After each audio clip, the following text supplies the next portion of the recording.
first two stories I found so captivating and a bit scary. To be honest, no, I didn't have any nightmares, but I don't know. I hope you didn't either. It's just a shame. It's such a small book. It has only 8 stories in it. And I believe, this author, Michael Dahl, deserves to, I don't know, have this tales to be somewhere like, what's that show called? Twilight Zone. I think it would be good. Anyway, if you don't mind, we will carry on with the stories. We will not read more than 2 because I still want you to go to sleep, okay? So, right, so yesterday we had the first 2. Yeah. Today we're gonna go for the next 2. First one is called Big Fury. Second one would be, A Hand in the Dark. Interesting, isn't it? Okay, so, the Big Fury. Come on, sit back or lie back and I'm gonna read for you. If you find it scary, stop me, okay? Because I get lost when I read the books. It's just, I love books. Okay, so let's go.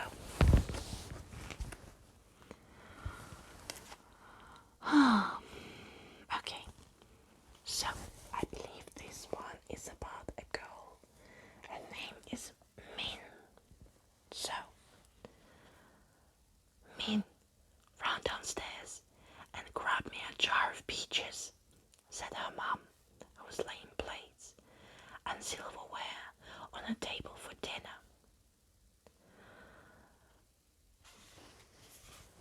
Min bit her lip and didn't move. Her mum set down the stack of plates and put her hand on the back of a chair. She said, "Did you hear what I said? Why can't Trey get them?" said Min. "Because I ask you, young lady." Min walked into the kitchen and shot a quick glance at the cellar door. Her hands began to shake a little. Her brother Trey ran into the kitchen right behind his older sister. He chanted, "Min's afraid of the dark, Min's afraid of the dark." Min thought, isn't everyone afraid of the dark? Her mum brushed past them and hurried over to check her pants on the hob. "Now hurry up, Min. Dinner will be ready soon." Min took a few careful steps towards the cellar door. Her mum hurried back into the dining room. "Trey, go and wash your face. I have to get dressed before your father gets here." She's going nowhere. She's not going downstairs," called Trey, blocking the doorway between the kitchen and the dining room. Min scowled at her brother. She walked over to the cellar door and angrily yanked it open. "See," she said, does it look like I'm afraid?" Trey said nothing. His smile vanished as he stared at the open door. Naughty boy. He's afraid of going downstairs too, Min told herself. Old wooden stairs led straight down, stopped at a small landing, twisted to the right, and then slid into the darkness. On the left hand was a set of hooks to hide the winter coats, scarves, and hats. A small wooden box near the door held their gloves and mittens. Min never minded opening the cellar door to grab her coat or scarf, but the thought of walking down the stairs made her shiver, especially as it always was cold down here. Now, with winter on its way, the cold air from the cellar swirled around the bare legs as soon as she opened the door. Her brother said, "Well, go on, Min."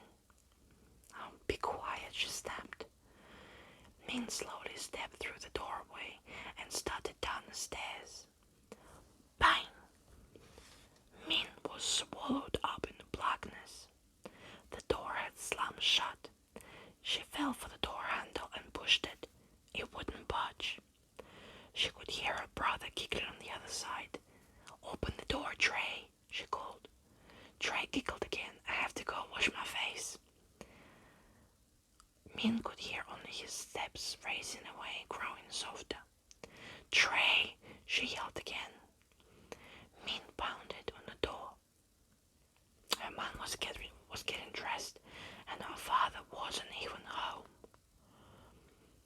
Min shivered. The cold air gripped up her legs. It climbed up her arms and neck. "I'm not going downstairs," Min told herself. She decided to stay where she was. She would just wait until she heard her mom return to the kitchen. "Oh, then Trey will get it," she thought and smiled. Min rubbed her arms. The air was freezing. Her back bumped against the wall, and she felt something big and furry drop on her shoulders. The girl jumped. She relaxed as she saw, in a dim light squeezing under the door, that it was only a coat, Mom's coat. Perfect. As long as she had to wait, she decided she should at least be comfortable. In the darkness, Min pulled the big coat a bit tighter. The fur felt so nice and warm. Along with the warmth, she felt something else. What was it? A slight vibration, like a beating heart. Min felt two long, hairy arms reach out from the back and wrap themselves around her. Something crawled as hot breath tickled the back of Min's neck. From below, at the bottom of the steps, came more crawls. What looked like a forest of shaggy lambs with long black tongues and furry arms, topped by tiny blazy eyes, came lumbering up the stairs. In the end, that's the end of the story, I think.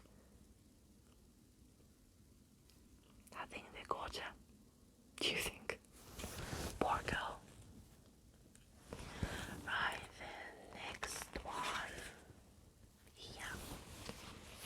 It's called In the Dark. In the Dark. Nice. Nice. You okay? Do you need anything? Do you want a drink? No? Okay. You're not scared? Not yet. Okay. Not yet. Yeah, me too. Okay. So, let's go.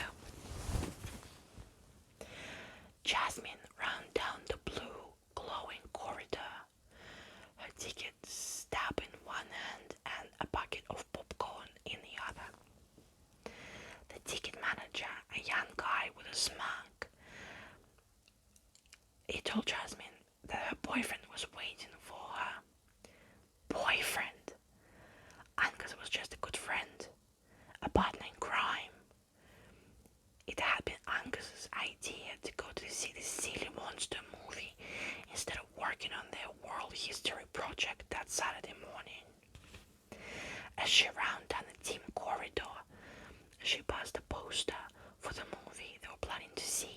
It's called Absorbo, a blobby monster made of goo that could change shape and eat people. Talk about pathetic.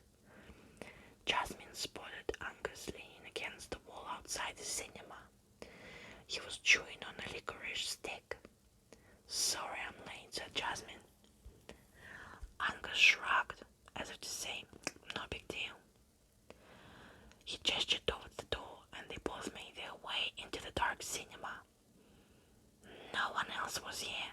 Perfect, thought Jasmine. It would be cool to have an entire cinema screen to themselves. After several previews, the movie finally started. "Where did you hear about this movie?" asked Jasmine. Angus mumbled, "Online somewhere. Should be fun." Jasmine said, "I promise I won't scream at the scary parts." "Yeah, me too," Jasmine thought of that promise after only 10 minutes. The monster looked horrible. It was a mass of some weird jelly-like substance made by a mad scientist. And after it killed the scientist, it took his shape.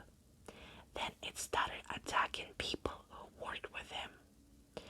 It always killed its victims by absorbing their bodies into its gooey body.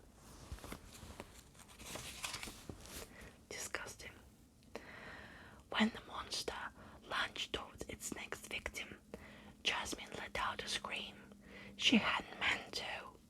Angus only grunted. But what was worse, she grabbed onto Angus' hand. Totally embarrassing. But Angus hadn't let go. Was he her boyfriend after all? I'm glad you picked this movie, said Jasmine. He said, the monster is just so stupid, right? Jasmine giggled. They see the monster on the other side of the room, and they still don't run away. They just stand there, she said.